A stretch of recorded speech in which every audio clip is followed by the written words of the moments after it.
தொழுகை இல்லாத வியாபாரத்தால உங்களுக்கு நிம்மதி கிடைக்காத, டென்ஷன் தான் உண்டாகும். அது கடையில் இருக்கும்போது சந்தோஷமா இருக்கும், வியாபாரம் போகுது லாபம் கிடைக்குது சந்தோஷமா இருக்கும், வீட்டுக்குள்ள வந்து அவங்களோட பிள்ளைகளை பார்த்தா உங்களுக்கு டென்ஷன் ஆயிருக்கும், உங்களோட மனைவி பார்த்தா டென்ஷன் ஆயிருக்கு, எரிஞ்சு விழுவீங்க. அவ்வளோ உங்களோட உள்ளத்துல குழப்பம். அது எதனால ஏற்படுது தெரியுமா? பிள்ளைகள பிரச்சனை இல்ல, மனைவி மக்கள்ல பிரச்சனை இல்ல, அந்த கடையிலையும் பிரச்சனை இல்ல, ரப்போட கனெக்ஷன் நீங்க துண்டிச்சிட்டீங்க. இப்ப அது வேற வேற விதத்துல உங்களுக்கு சைத்தான் போடுவான். நிறைய பேர் அல்லாஹ் பாதுகாத்தவர்களை தவிர 100 பேர் எடுத்தா 90 பேர் வீட்டுக்கு வரும்போது சிரிப்பு இல்ல, வீட்டுக்கு வரும்போது டென்ஷன், ஒரு வகையான ஒரு பதட்ட நிலை. இது நாங்க நினைச்சிருக்கிறோம் அவர் பிசினஸ்ல டென்ஷன் ஆகி வராரு. பிசினஸ்ல ஒரு டென்ஷன் இல்ல, காசு கிடைக்க சந்தோஷம் தானே, அதோட தான் வீட்டுக்கு வராரு, லாபத்தோட தொழிலோட தான் வராரு. சில நேரம் டயர்ட் ஆயிருப்பார், அது ஒரு விஷயம். ஆனா வீட்டுக்கு வரும்பொழுது அன்பான மனைவி அன்பான குழந்தைகள் எதிரிகளை போல தெரியுது. காரணம் என்ன?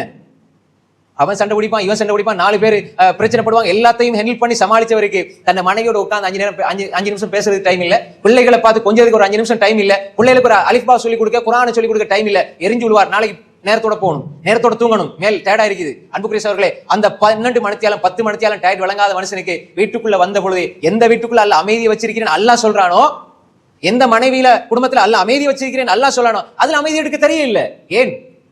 அதுதான் ஷைத்தான் ஏற்படுத்துகிற குழப்பம். நாங்க நினைச்சிட்டு இருப்போம் அது என்னக்குள்ள ஏற்படுற பிரச்சனை, குடும்பம் நினைச்சிட்டு இருப்பாங்க மாப்பிள்ள கணவர் பாப்பாக்கு ஏதோ பிரச்சனை இல்ல, அவங்க ரப்ப மறந்துட்டு துனியாவோட தொடர்பாயிட்டாங்க. அப்ப ஷைத்தான் என்ன இப்ப ஏற்படுத்துறான்? மனசுல குழப்பத்தை உண்டாக்குறான்.